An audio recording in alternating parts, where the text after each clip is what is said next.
Welcome to NCIX Tech Tips. Today we're going to be having a look at Diablo 3 performance with Intel's Ivy Bridge CPUs using onboard video and comparing that to the performance you can get from a dedicated graphics card, even one that's in the $150 range. Now, we were filming our episode about the Vesta 3190, so this is a $1,000 gaming rig from NCIX, and we were kind of thinking, well, okay, Diablo 3 is sort of a hot game right now. There's a few people playing it sort of in the world. And how would it perform with an Ivy Bridge, like gaming level system, you know, all ASUS and Corsair parts, all that good stuff, with and without a dedicated graphics card. So we've got a 3470 CPU in here, 8 gigs of RAM, 1 terabyte boot drive, as well as a 500 watt power supply, an ASUS Z77 motherboard, and an ASUS GTX 560. That's a non-TI, so it's only around 150 bucks after a mail-in rebate usually.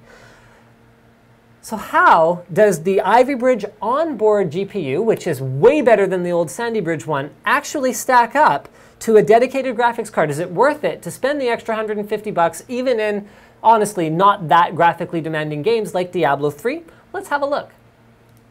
So for our benchmark, we kept things pretty simple. We're right at the beginning of the game because there's some kind of weird glitch where Slick's account isn't working at all for some reason, and all his characters are gone on this video. So we start out right at the very beginning. We run fraps, and we're taking just the average FPS that we're achieving.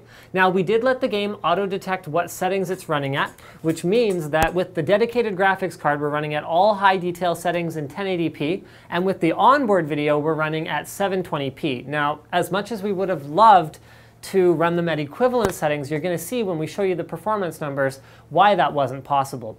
So, I mean, think of it in terms of this way. When you're budgeting out for how much performance you want to get out of your gaming system, you can look at it in terms of, oh, well, $150 is $150 more on a graphics card than it would have been if I was using onboard. So that's like infinity more dollars in terms of your budget. But if you think of it in terms of the system budget, if you're spending about 1,000 bucks, $150 on a graphics card is only about 15% of your budget. So I think what you'll see is that by spending 15% more on your gaming machine, you're going to get a much more satisfactory sort of gaming experience. So I want to do a quick image quality comparison of what we got with 1080p versus 720p. So I want Slick to do an overlay here. And what we're going to do is we're going to switch right from looking at the 1080p version that's running on our dedicated graphics card to this same scene running on the integrated GPU. So here you can see that the general detail level, I mean, it's lower, but it's not that much lower. However, the jaggies are significantly more noticeable. That is, the aliasing or the jagged lines on any diagonal or curved lines. So does the onboard graphics provide an acceptable gaming experience? I would say, you know what, it's playable, but I personally wouldn't enjoy it. We're running at about 22 FPS. This is with no extra characters on screen really to speak of, you know, no mobs coming after you or anything like that. Do you need a dedicated graphics card for Diablo 3? I guess the answer is yes. Do you have to necessarily go all the way to a GTX 560? Probably not. Something like a 550 Ti is going to be more than adequate. We were getting about 90 FPS with the 560. So I think that pretty much covers what we wanted to talk about today. Oh no, let's show performance graphs.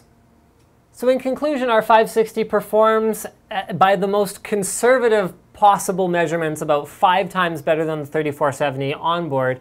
But bear in mind that the integrated graphics were running at 720p and the dedicated graphics were running at 1080p. So thank you for checking out this little episode on why Diablo 3 is probably running on your onboard graphics, but also that you probably shouldn't be running it on your onboard graphics. Thank you for checking out this episode of NCIX Tech Tips, and don't forget to subscribe.